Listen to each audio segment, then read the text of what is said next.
Hey, welcome everyone. This is Daniel Bryan on day 4 of the Daniel Bryan Show, where I talk to you about the multifaceted it looks like to run a repair shop while still trying to be a pastor of a local church and a husband and a father. I'm wearing a lot of different hats, but I want to unpack a little bit more of what this looks like for those of you that are following along with my story because it's been quite an adventure over the last several years. So, for an update, we're still unpacking a hacking situation. Because of what happened with the hacking situation, things are still tighter than ever. So, if you think about it, if you want to pray for us, please do. I'll take any prayers I can get. And let me turn this volume down a little bit. It's kind of maxing out my feeds. Okay, there we go. I turned my volume down just a little bit. So, we're still working out through the hacking situation. The problem is when you contest a charge with your bank, it still takes several days for it to be processed and to get your money back. Yes, I know that I can use a credit card and I won't be affected by that nearly as much. What I want to talk to you guys today about is how difficult repair is. I had a good conversation with one of my customers. He was a music professor, a music business professor at the local university in town, and he asked me how, because we got into a conversation. He asked more of what I do, and we got into a conversation about how I run an academy. I teach people around the United States how to get started with screen repair businesses out of their homes. I can teach you how to do it. And he asked a good question. He said, these phones are complicated, they're intimidating, and how much skill does it really take to repair a phone? How reasonable is it to get into a phone? Because he's got this Galaxy Note 20 Ultra that he handed to me, and he said, "There's no way I could fix this." And so his question to me was, how complicated is it to get into repair? And that's a very good question. And here's the deal: most repair is not going to be tier 2 repair. Tier 2 repair is something that we've only gotten into this year with our shop, doing micro soldering and doing HDMI port replacements. That's still something we're getting warmed up in the shop. Tier 1 repair is screen replacements, battery replacements, charging port replacements. They are things that you can plug and play, basically like playing with little Legos, as the Zach on Jerry Rig Everything would say. Like taking apart and putting together little Legos. It's simple as that. And to be honest, getting into doing repair on the most common repairs, again, screens, it's as simple as dealing with a little bit of adhesive. And once you deal with that adhesive, you can get into the phone, and then most of the phones are held together by a little bit of adhesive and a whole bunch of screws. And the reality is, when you get into phone repairs, it's not like, for example, if you think about all the major manufacturers, you've got Apple, you've got Samsung, you've got LG, you've got Google, you've got Motorola, and then there's a bunch of other ones, but at least in the United States, those are some of the main ones. And within each of those manufacturers, they've been making phones for 10, 15 years or more. They've been making phones. There's tons of models out there.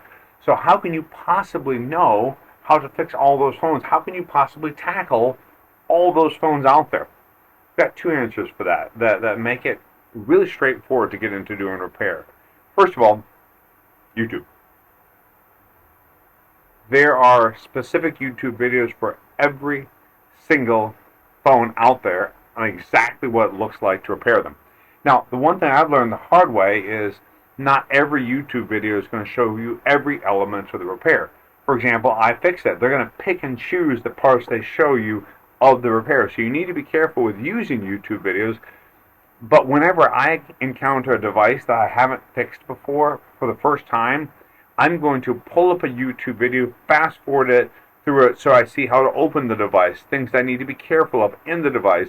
You can use YouTube to see exactly what's going on, and if you're reasonably good at working with your hands, you can fix almost any device. Now, secondly, most phone manufacturers follow general trends. This is an iPhone 14 Pro Max.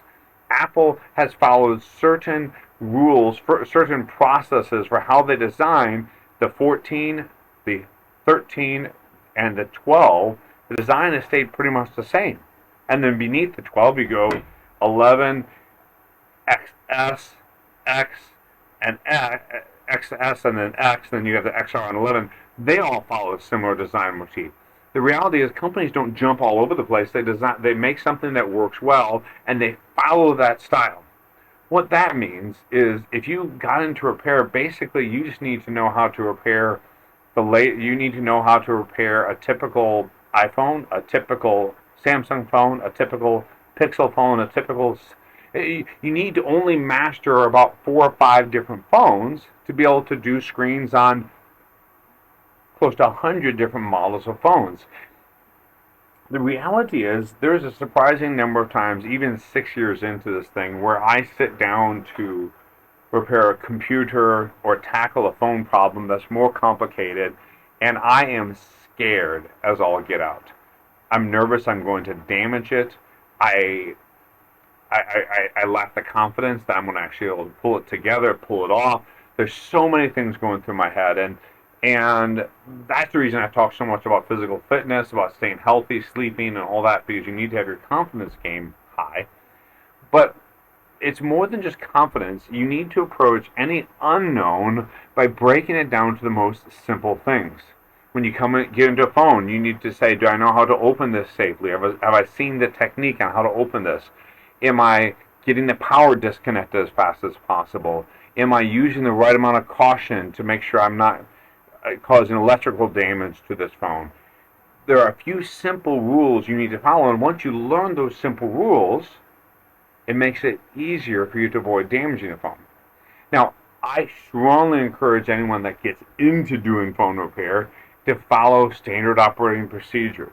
Meaning, even though I've said that you can learn anything on YouTube, even though I've said that once you learn how to fix a particular phone, you can fix a whole lot of different models down that train, it still takes practice to get started.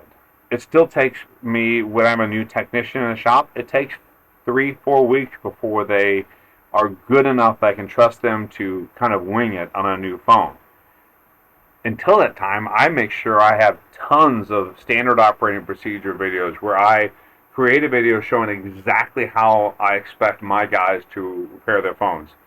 And one of the things that we offer in the academy is we offer dozens of detailed standard operating procedure videos where I take you beginning to end how to fix most phones out there. We're probably adding like 2 to 3 videos a day into there, repairing phones, tablets, and computers. So you need to be careful, practice, but as you do all those things, as you practice and you're careful in what you do, it's reasonably doable to learn how to do repair. I've found that almost anyone, if they've got a certain level of proficiency in working with their hands, they enjoy the work, they like technology, if all those things are true, they can do repair. So that's just a few thoughts on getting into repair. Today we've got multiple Samsung phones in. I've got 3 MacBooks that I'm fixing. I've got HDMI's on a game console as well as an iPad port that I need to work on. And I also got, what was interesting, this guy has an automotive testing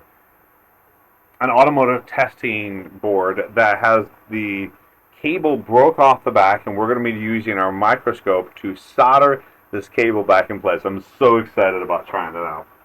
So I want to challenge you. If you want to get into repair, it's something that's totally doable. If you're reasonably good at working with your hands, if you have an interest in technology, you can get into repair.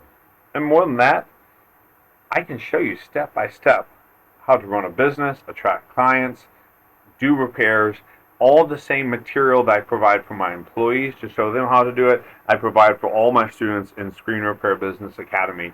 I truly believe that repair is one of the most needed things across our country, and it's something that many people can get into, make a good money to provide for your family. So shoot me a message today. I'd love to help you out with that. Either way, have a wonderful day. Thanks for tuning in to the Daniel Bryan Show, episode 4. Have a good one.